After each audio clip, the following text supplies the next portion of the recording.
I'd been drifting through the ragged edges of civilization for months, maybe years, never pausing long enough to lay down roots. My ship was old, barely held together by second-hand parts, but it still flew well enough to bounce from one ramshackle outpost to the next. As long as I could barter for fuel, stale ration packs, and the occasional spare conduit, I kept going. That was how I ended up on the outskirts of Grass Station, a seedy trade hub floating in neutral space. I meant to stay only long enough to fix my stabilizer and restock supplies. But I couldn't have guessed, when I landed on that rust-streaked dock, how dramatically my life would change. I'd heard rumors of the Varn. They ran private arenas where all manner of cruelty took place, from savage blood sports to sadistic auctions.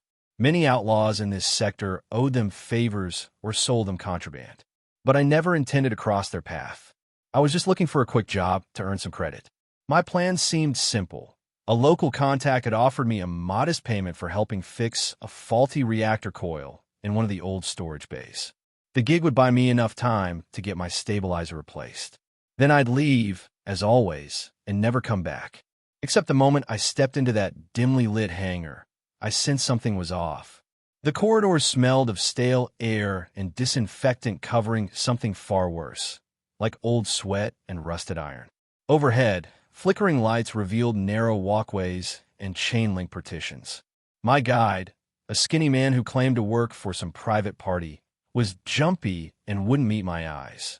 He kept shifting from foot to foot, pressing me to hurry. It made my pulse quicken, but I told myself to ignore it. The less I asked, the easier my life would be. We walked past a long row of metal bulkheads. Through gaps in the walls, I heard muffled shouts, metallic clanging, an undercurrent of savage cheers that rose and died away as if behind closed doors. My guide led me to an old control panel that flickered with half-dead lights and said, "Fix it, quickly." He thrust a battered toolkit toward me. Then he darted back, glancing over his shoulder like he expected trouble. My entire body was on alert, but I knelt to examine the panel, forcing myself to focus on the job. It was a fairly straightforward circuit meltdown. Someone had tampered with the safety regulators, causing an unstable power loop. I was halfway through rerouting the surge when I heard it, a guttural yell that cut through the dim corridor. There was a raw, furious desperation in that sound. Something about it tugged at my conscience. I told myself not to meddle. The best thing to do was fix the job, get paid, and keep flying. But the yelling continued, followed by a harsh metallic clang, and then a voice that sounded different. Softer, colder, yet laced with the same desperation. I stood, toolkit in hand, and peered down the shadowy corridor. My guide hissed, "Leave it. Don't be curious." But I was already moving. Curiosity had always been my downfall. My footsteps echoed in the gloom. I came around a corner where I saw a massive bar cage made of reinforced alloys. Lights mounted on the top flickered, casting jagged shadows across the floor. Inside, two figures were locked in a savage struggle. One was all coiled muscle, green skin shining with sweat and dotted with bruises, black hair wild around her shoulders as she lunged forward.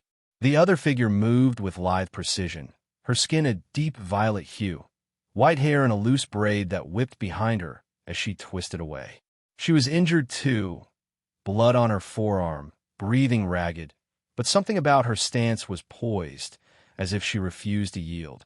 A ring of onlookers surrounded the cage. Most wore the insignia of the Varn, or else looked like they belonged to a gang affiliated with them.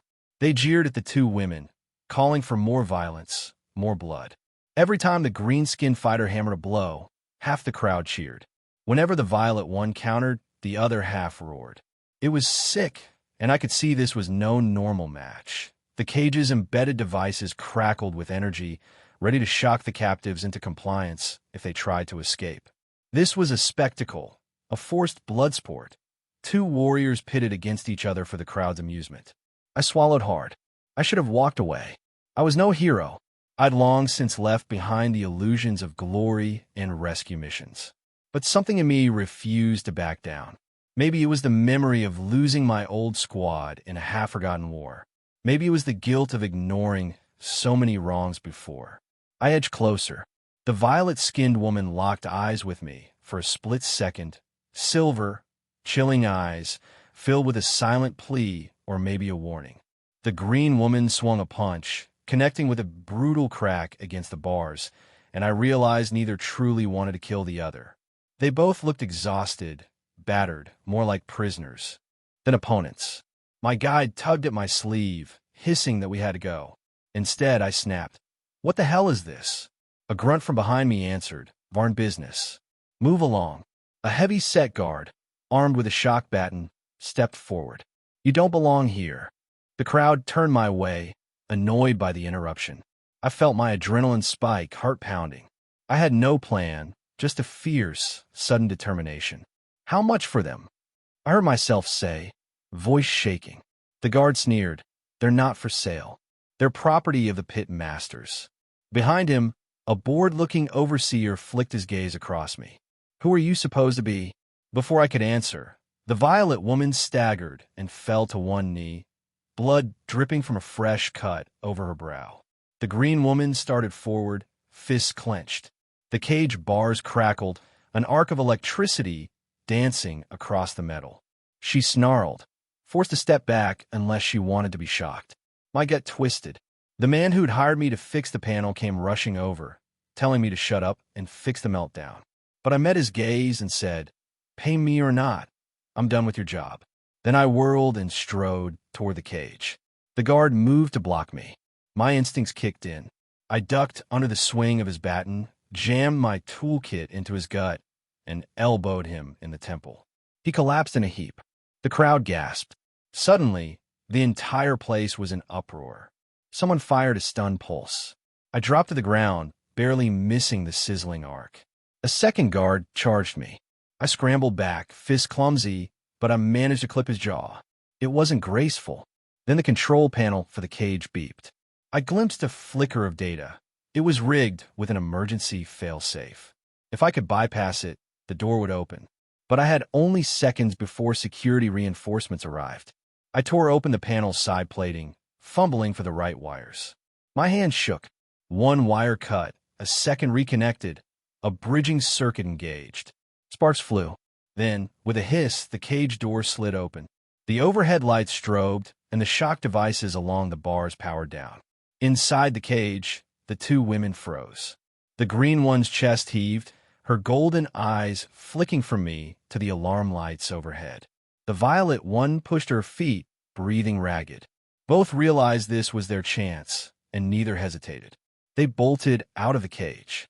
The crowd roared in anger and shock. I yelled, "Come on." They followed me at a run, weaving through the chaotic corridors.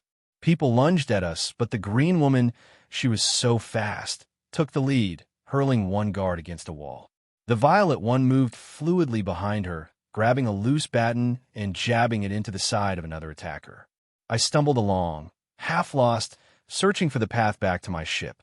We had to fight or dodge nearly every step of the way. Adrenaline roared in my ears. At some point, we passed the meltdown console I was originally meant to fix. It was smoking, on the verge of ignition. The station's overhead alarms blared. Sparks rained from the ceiling. I couldn't think about it. I just kept going. Finally, we burst into the docking bay. My ship, an ancient hunk of metal I called the Stardust Ray, waited with its ramp lowered. We sprinted inside. I smashed the ramp controls. The green woman staggered to a seat, panting. The violet woman hovered by the hatch, watching the corridor for pursuit. I scrambled to the cockpit, firing up the engines. Lights flickered. The control panel screeched warnings about damaged thrusters. I cursed, hammered the ignition. The Stray lurched off the deck and thrust into open space, fleeing grass station behind a flurry of fractured metal and klaxon alarms. I didn't breathe properly until we were safely beyond the station's sensor range. Only then did I glance back at the two battered strangers I just rescued. They looked as startled as I felt. We were stuck together now, whether we liked it or not. And from the way they glared at each other, that was going to be a challenge. The moment I tried to speak, the green-skinned woman stepped forward, fists raised. She was tall, with a fierce build and a stance that practically vibrated with tension. I lifted my hands in a gesture of peace. "Hey, Hey, listen, I'm not your enemy. She hissed something at me in a language I didn't recognize. Then the violet woman made a soft, cold remark, which earned her a glare. It was clear they didn't particularly trust each other, and they sure as hell didn't trust me. Let's calm down, I tried. Nothing. They stared at me, breathing heavily, each sporting a variety of bruises and cuts. The interior lights cast a wan glow over them. Greenskin's hair was tangled around her shoulders, black as midnight, while Violet's white hair was stained with dried blood. I grabbed a medical kit from the overhead compartment, opening it slowly. We have to treat those wounds, I said, hoping the tone of my voice would convey something like concern. They might not understand me, but maybe they'd sense I wasn't threatening them. The violet woman eyed the kit suspiciously. The green one edged closer, nostrils flaring. She sniffed at the bandages, as if expecting poison. I set them on the floor. Look, do what you want. Then I turned to the ship's controls. We needed to put distance between us and the station as quickly as possible. The Stray was in rough shape. The stabilizer I'd meant to fix was still malfunctioning, and the thruster alignment was shot. We had enough fuel for a short jump, but we need to find somewhere to land for repairs soon. As I began to chart a possible route, I heard soft movement behind me. Turning, I saw the green woman gingerly pressing a bandage to her shoulder, glaring at the violet one who was crouched with her back against the hull. They spoke in low, tense voices. Then the violet woman tossed a bloodied rag aside. I guess they were used to patching their own wounds. My gaze flicked between them, and I realized, not for the first time, how inhumanly beautiful each was in entirely different ways. Their figures were lean but powerful, each shaped by a harsh life of combat. Yet their expressions were a study in contrasts. The green one burned with open aggression, while the violet one was all ice, self-contained. I cleared my throat. My name is Elias, I said, pointing to my chest. I tapped the console. This is my ship, the Stardust Stray. They watched me, but didn't respond. I repeated my name, slowly. The green woman scowled, muttering something. The violet woman sighed and shook her head. Language barriers. Great. At least they hadn't attacked me yet.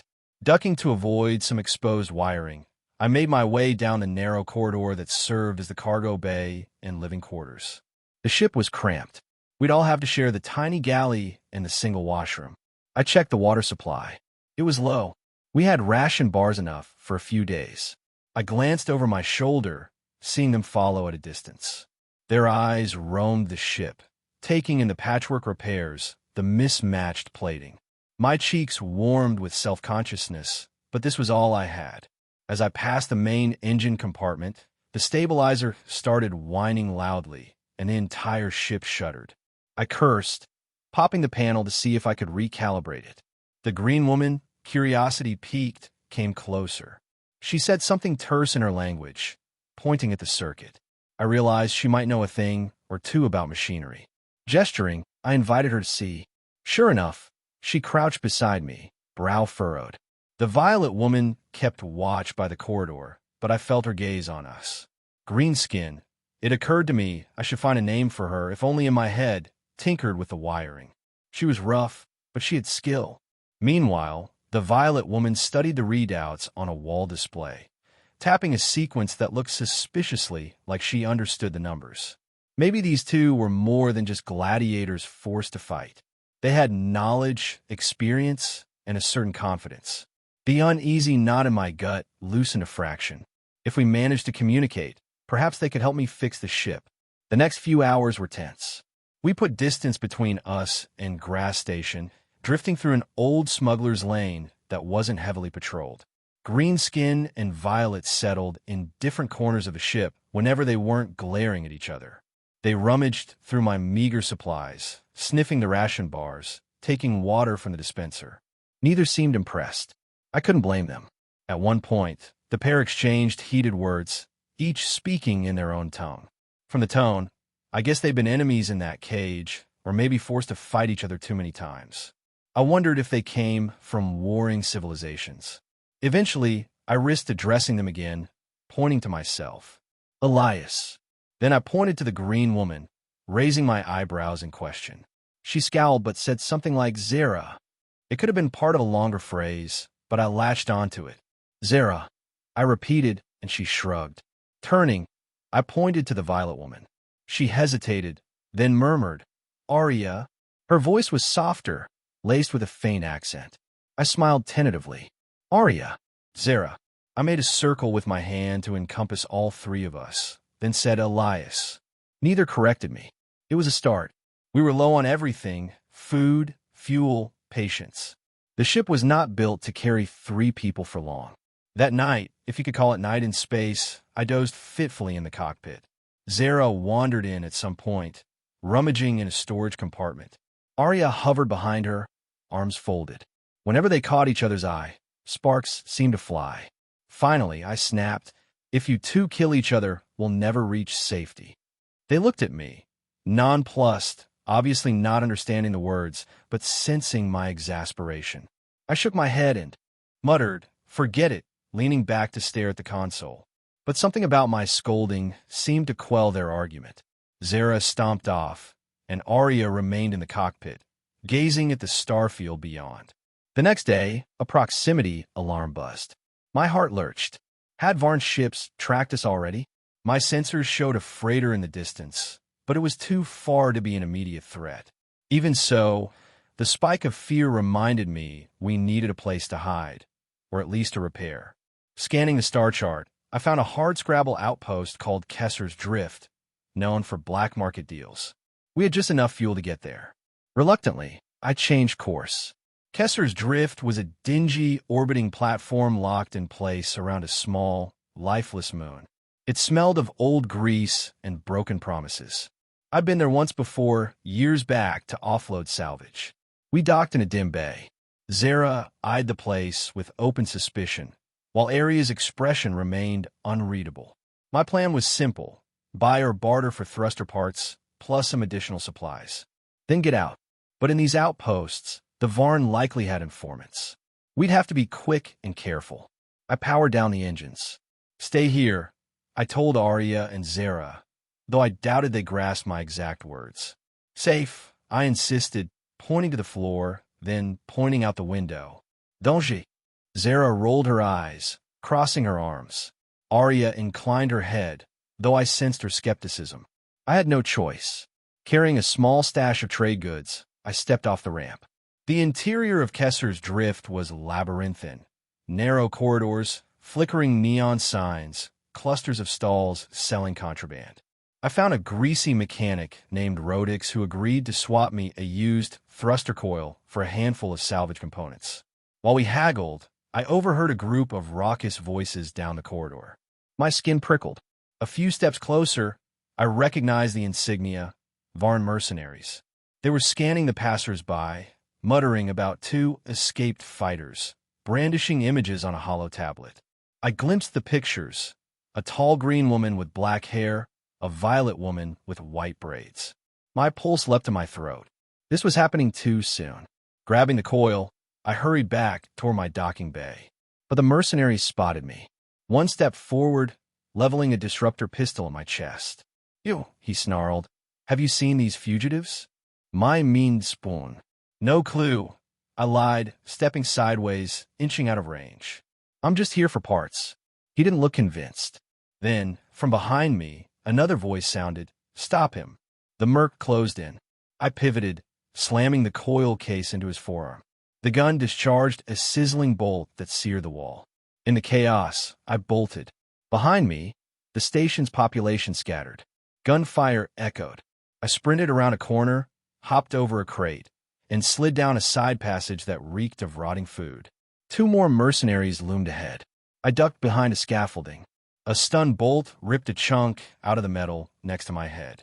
My heart hammered. I shoved crates to block their path and scrambled back toward the docking bay. Finally, I reached the airlock to my dock, breathless, coil in hand. One last merc tried to intercept me, but I jabbed a small sonic device in his ribs, just enough to stun him. He crumpled with a groan. I jammed the access panel, sealing the bulkhead behind me.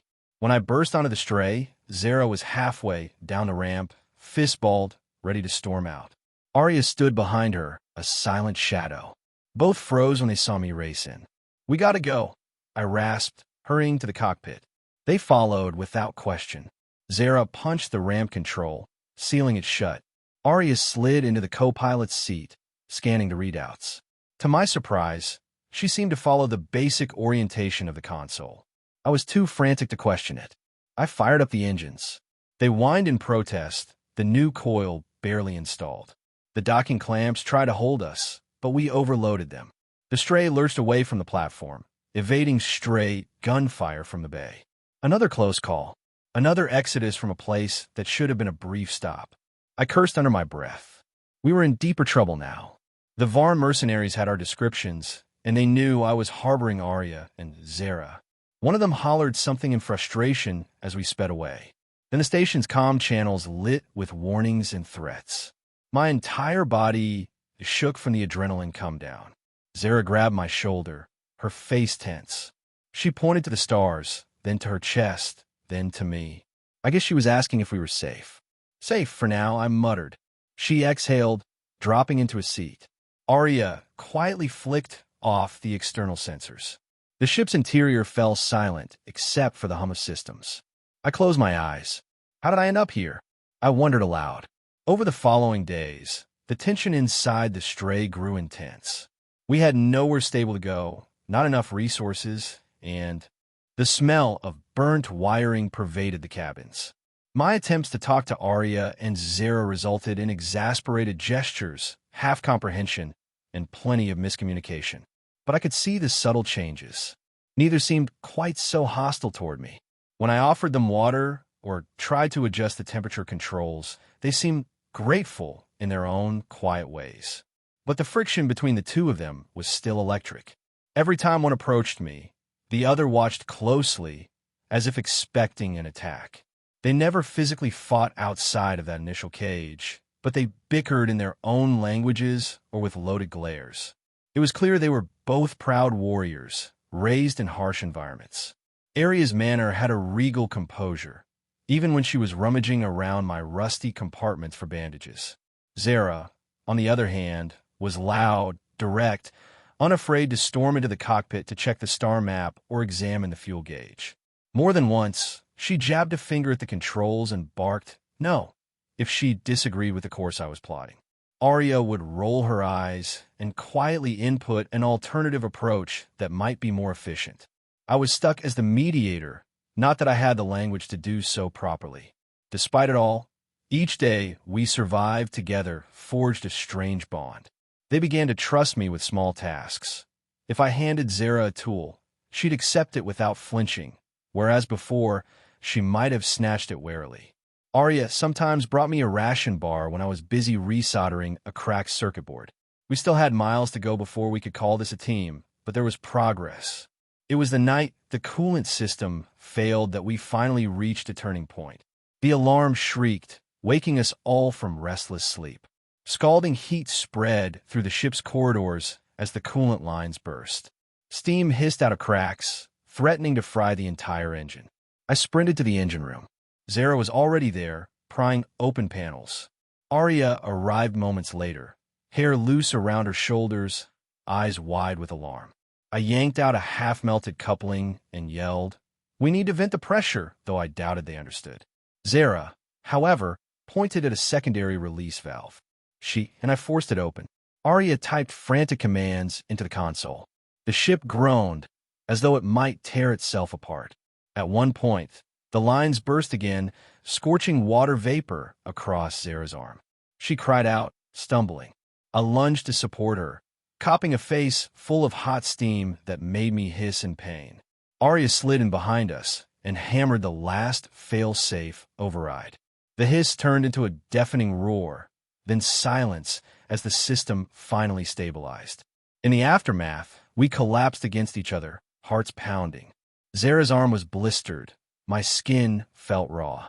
Arya coughed, but her presence was calming, cold, in a sense, the opposite of Zara's blazing heat. I eased Zara down on a crate and dug for the med kit. Arya gently took it from me, kneeling at Zara's side. She sponged the burned area with antiseptic fluid, her expression surprisingly tender.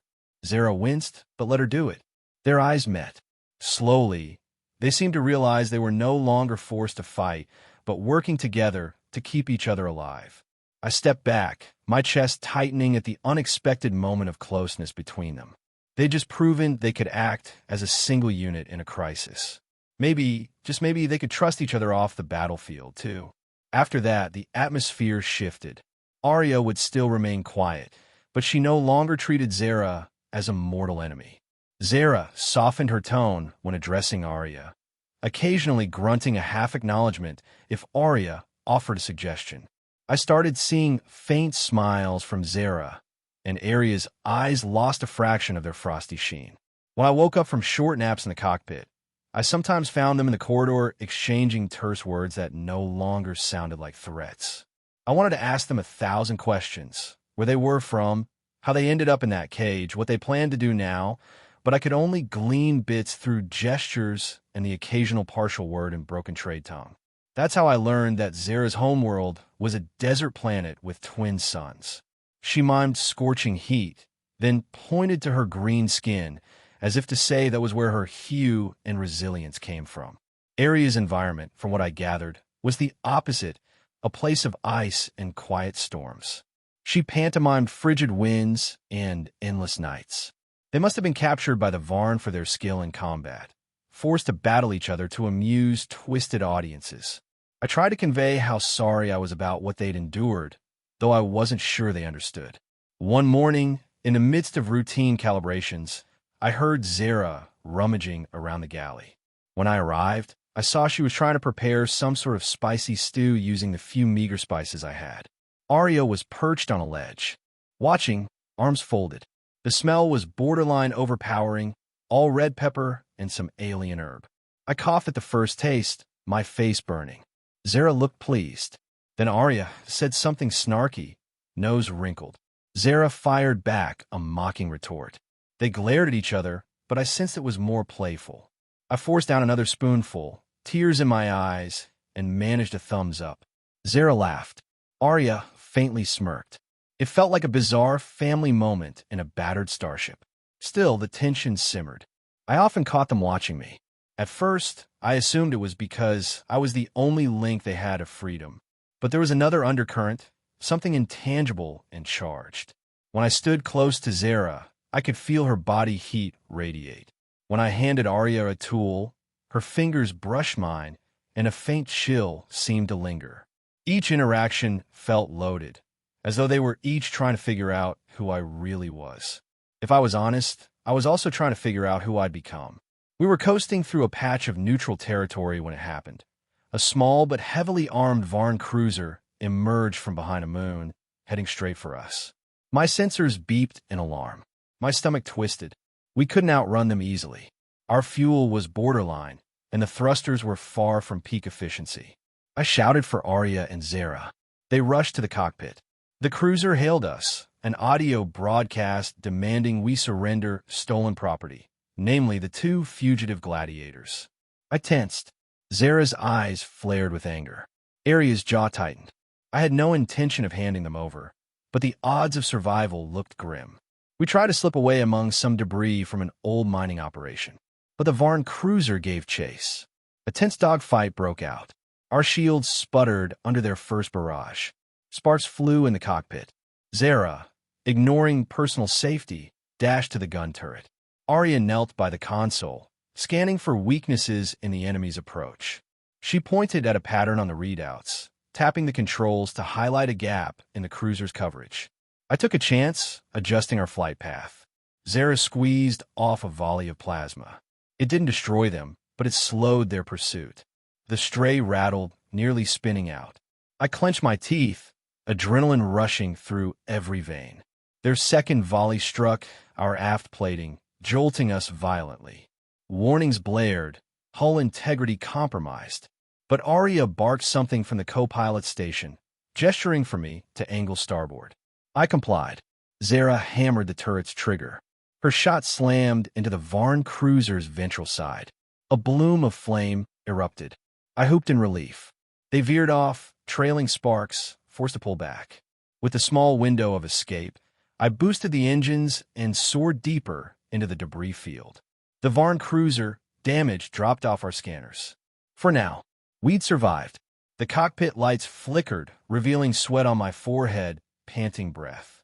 Arya sank back in the co-pilot's chair, eyes closed.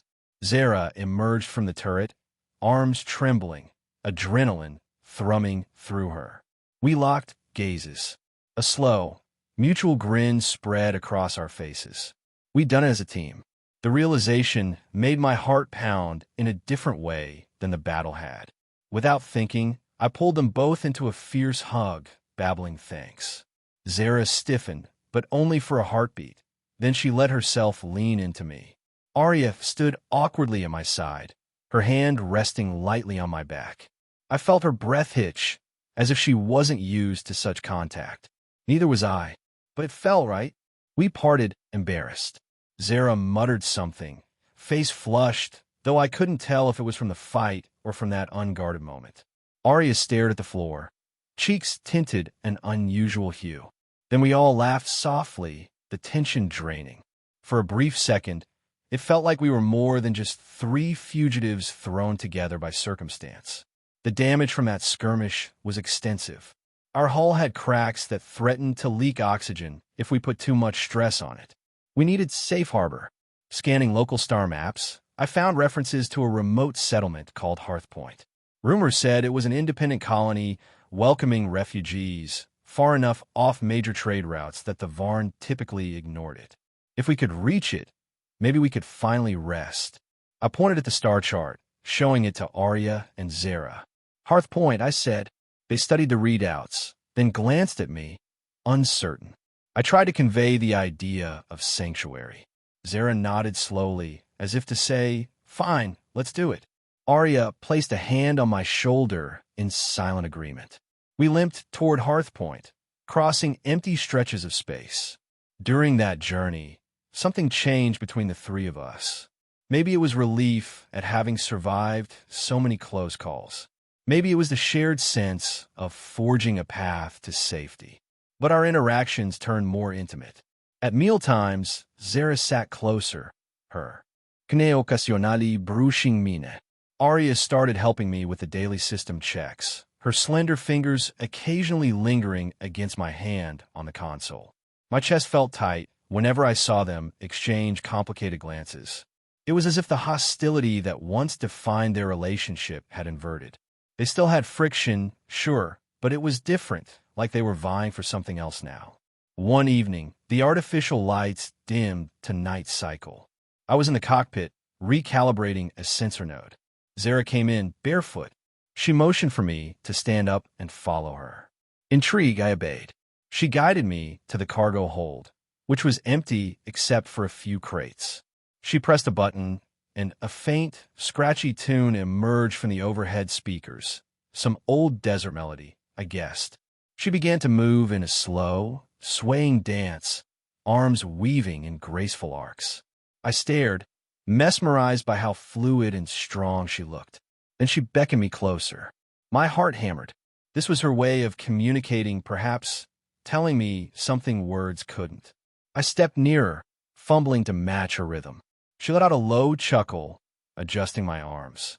I caught her gaze, seeing a spark of heat there that had nothing to do with anger. My pulse raced. She slid against me, pressed her palm to my chest, feeling my heartbeat. The ship's hum receded, and for a moment there was only the music and our slow movements in the dim cargo bay. I nearly forgot to breathe. Then footsteps sounded. We looked over to see Arya standing in the doorway, arms at her sides. A pang of guilt shot through me. I pulled back from Zara, ready to stammer an apology. But Arya's expression wasn't angry. It was more complicated. After a moment, she stepped forward. Her eyes flicked from Zara to me. Then she moved in behind me, letting her slim, cool hand rest lightly on my shoulder. My entire body tensed with confusion and anticipation. Zara looked uncertain but didn't protest. Then Arya shifted her other hand around my waist. I was sandwiched between them, one fierce, burning presence, one cool, composed figure. The music thrummed softly. My heart pounded, overwhelmed by the tension in that tiny space. Zara's breath quickened, and Arya's cheeks colored deeper. For a few seconds, we swayed together in that half-dance, an unspoken question hanging in the air. Then we broke apart, each of us retreating with flushed faces. No one spoke, but everything had changed. The next day, we reached the outskirts of Hearthpoint system. My sensors showed a small planet with patches of green and blue, circled by an orbital ring that was half station, half old satellite array. A man named Daryl answered our hail, welcoming us to approach. We were battered and had little to offer beyond a willingness to work, but he seemed unconcerned. "We have vacant dwellings," he said, voice crackling over the comm. "You can rent or build your own. We don't ask questions." Relief washed over me. This was exactly what we needed. Descending through the atmosphere was nerve-wracking with our damaged hull, but Arya modulated the stabilizers while Zara guided me through manual thruster adjustments. The Stray shuddered, nearly stalled, then leveled out. When we finally touched down on a flat stretch of grass near the main colony, I let out a shaky exhale.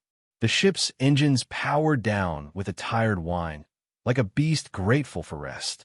Outside, the air was fresh and mild.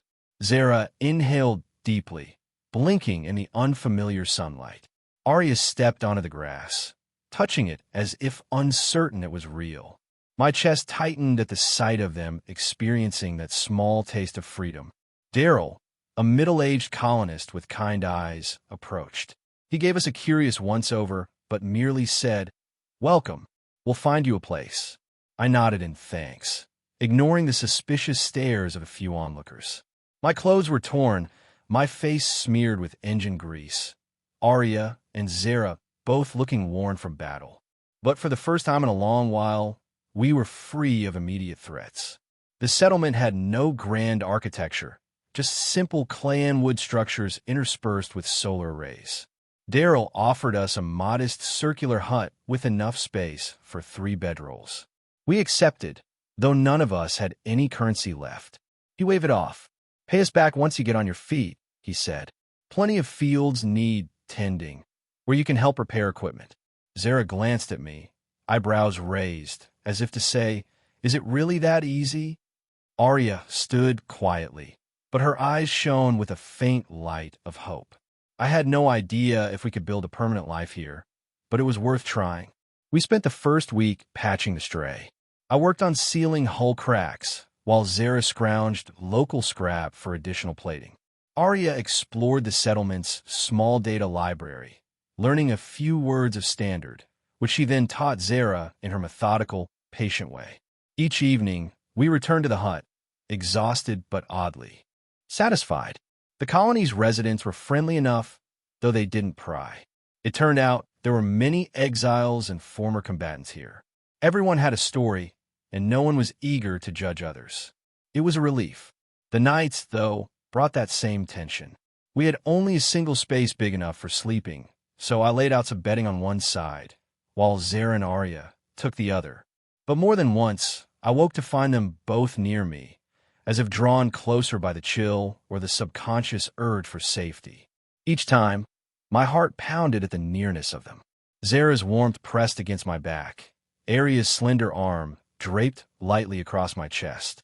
I would lie there, eyes closed, breathing in the faint sense of desert spice and something colder, sharper. It felt surreal, precarious. When dawn came, they'd act as if nothing had happened. But the friction in our interactions lessened further, replaced by a new synergy. They teased each other softly, occasionally combining their efforts to tease me. My cheeks grew hot whenever I noticed both of them staring at me with half-smiles. Finally, one evening, I was sitting outside, gazing at a cluster of local flowers that had been planted near the hut. Zara approached with soft footsteps, dropping onto the ground beside me. She placed a calloused hand on my knee. "Elias," she managed in halting standard, "why help?" I understood her question. Why'd I set them free? Why risk my life? "I couldn't watch you suffer," I said, unsure if she caught the nuance. I pressed my hand over hers, hoping she'd sense my meaning. She nodded, eyes hooded. Arya's voice came from behind us, calmer. "You saved us." She spoke carefully, each word measured. Her accent was lilting and precise. I turned, stunned she'd spoken so clearly. She continued, we want to stay. Her silver gaze locked on mine, then flicked to Zara. My pulse hammered. I opened my mouth, but no words came. The tension that had been building for days, maybe weeks, crystallized. Slowly, Zara shifted closer, her warm breath fanning across my ear. We want, she trailed off, scowling in frustration at her limited vocabulary. Arya's voice, soft but firm, completed the thought. We do not want to lose each other. Or you.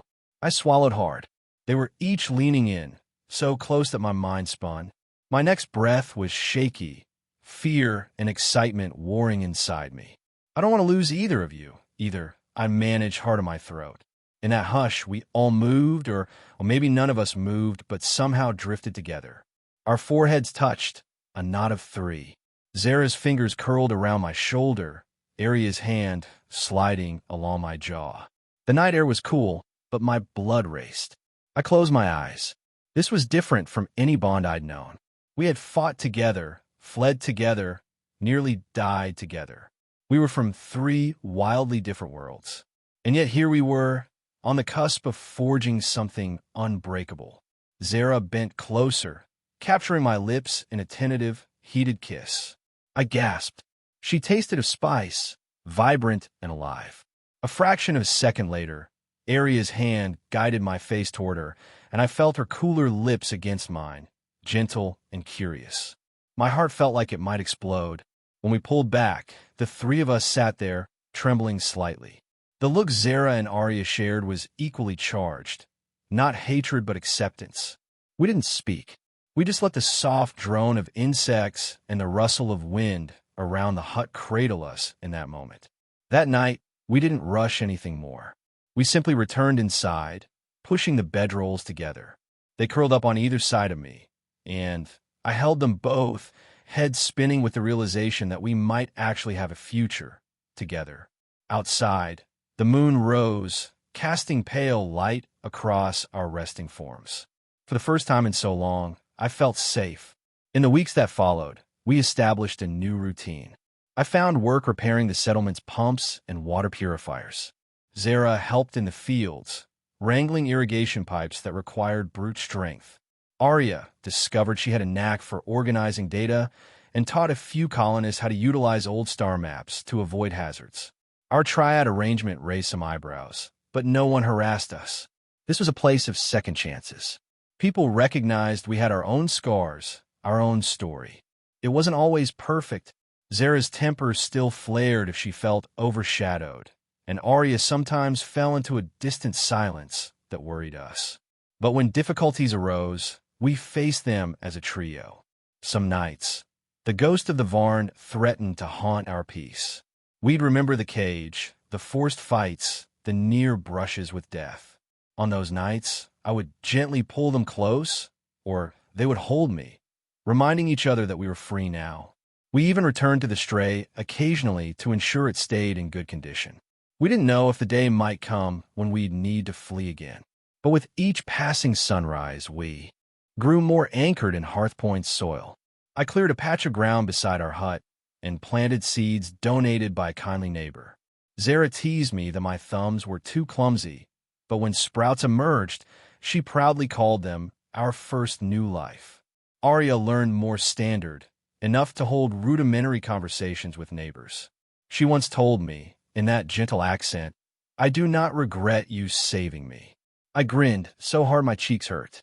One evening, as the sun set, Hearthpoint's star was slightly smaller than Earth's, but gave a soft golden glow. I found Arya and Zara near the garden, quietly talking. Zara flicked her gaze at me, then gestured me over. Arya's eyes shone. I joined them, kneeling. The soil was cool under my fingertips. We had a small bloom of desert flower from Zara's seeds, and a delicate, frosty plant Arya cultivated from northern climates. Both were thriving side by side, despite their differing needs. It felt symbolic. I reached for their hands, linking us in a circle. They leaned in, pressing their foreheads to mine, and in that hush, I marveled at the improbable bond we shared. When night fell, we retreated inside, into our shared bed. The hush gave way to whispered words. touches that sparked with intimacy. Zara's warmth curled against me first, her breath stirring excitement in my veins, while Aria's cool presence draped over my back. Our hearts thudded in a quickening rhythm. Over time, we had learned each other's cues. Zara's boldness made me laugh and moan in equal measure, while Aria's quieter exploration left me breathless. I wouldn't trade it for anything. In the hush that followed, the three of us lay entwined, staring at the shadows on the ceiling as the wind whispered outside. Each steady breath reminded me we'd won our freedom, and we could shape the life we wanted. Perhaps the Varns still lurked somewhere in the galaxy, their networks hunting for lost gladiators. Perhaps the day would come when we had to defend ourselves again. But we no longer lived in fear. We had built something stronger than fear: family. In the morning, I rose to find Zara already cooking, her hair pinned up, humming one of her desert tunes. Aria was reading a battered datapad, a translation dictionary, practicing new words. She offered me a small, serene smile. Outside, pale sunlight highlighted the little shoots in our garden, living proof that battered survivors could grow roots.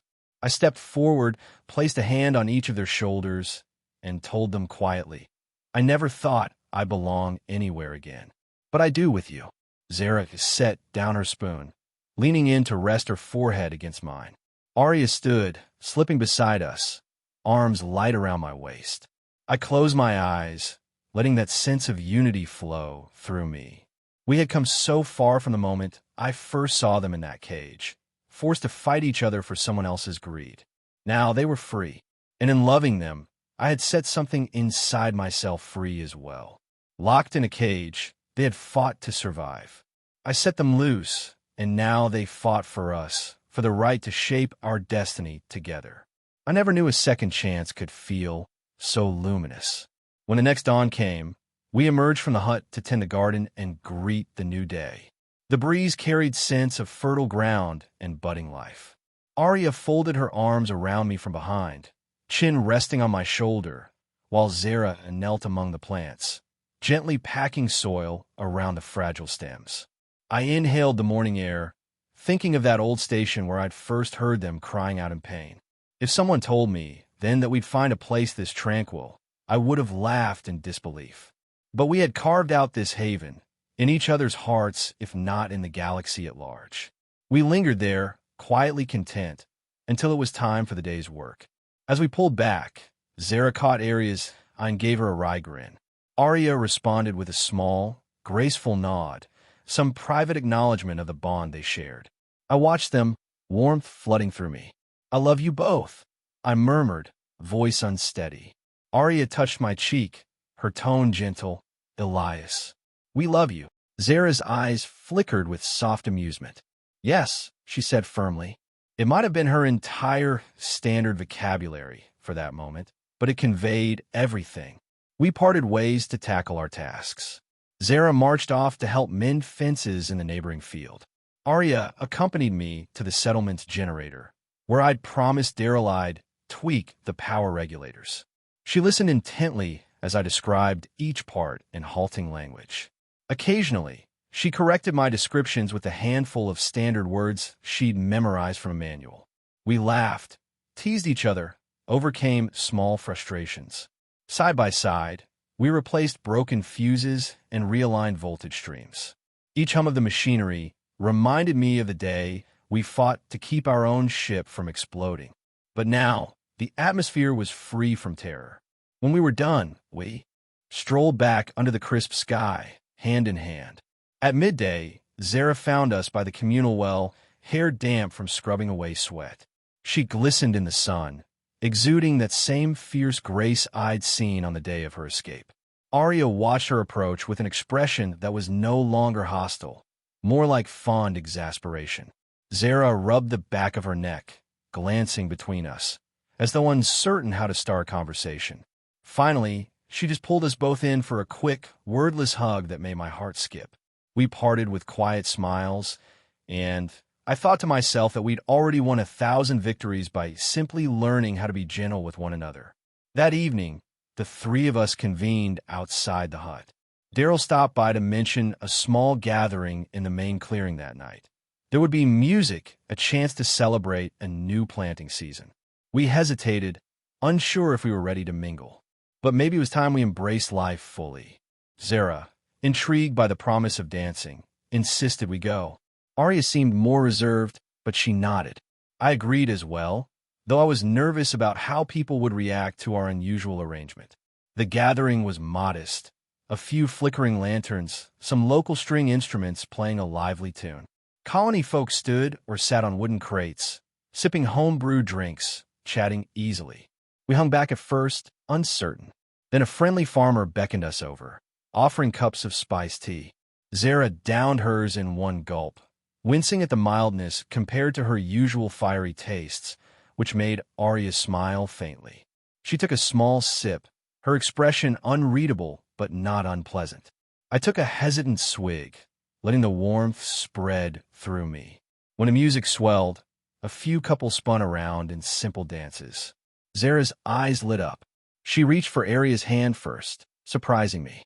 Arya blinked, reluctant at first, but allowed herself to be led a few steps. They tried to mimic the local steps, stumbling and laughing softly. I stood to the side, heart thudding at the sight of them swirling to the melody. Then Zara beckoned me forward, and Arya, face flushed, extended her free hand. My chest fluttered as I joined them, forming our own small circle, stepping out of time, tangling limbs, occasionally bumping into each other. We laughed under the lanterns, each step a victory over the bleakness that once caged us. From the corner of my eye, I saw a few onlookers whispering, some curious, some smiling, possibly a few disapproving. But no one intervened. The colony was known for acceptance, and if anyone found our closeness strange, they at least had the courtesy to keep it to themselves. We danced until I was out of breath, spinning in that makeshift ring of music and soft laughter. At last, we collapsed onto a bench near the edge of the gathering, panting, giggling like children who discovered the world was bigger and kinder than we feared. In that moment, I felt an overwhelming sense of gratitude. I reached out, clasping Arya's hand in one of mine, Zara's in the other. We sat with our heads bowed together, letting the hum of conversation swirl around us.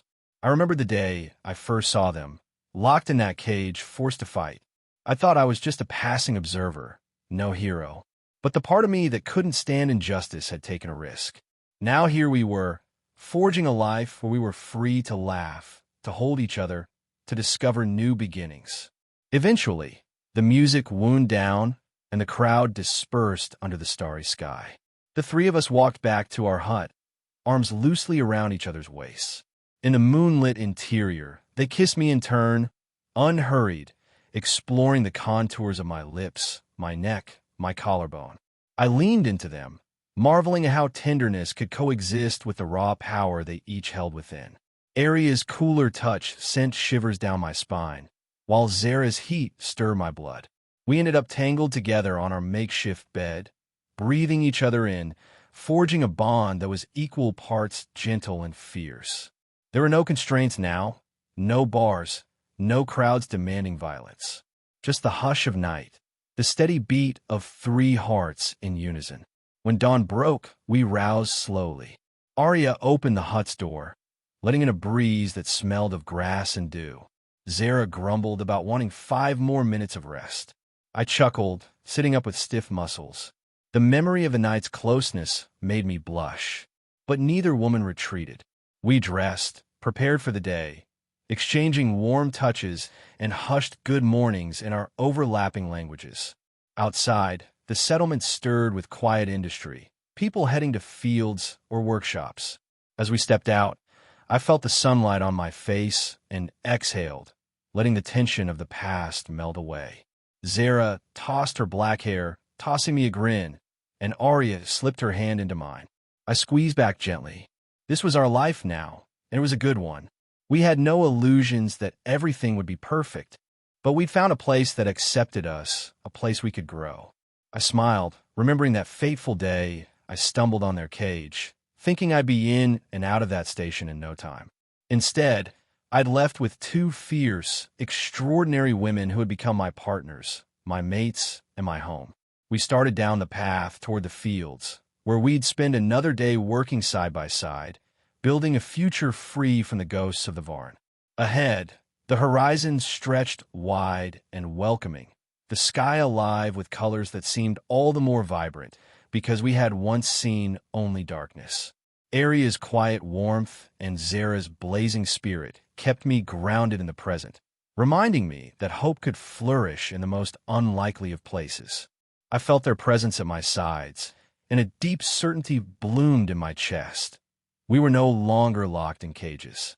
We were free, and together we would fight for that freedom every day, not just to survive, but to truly live.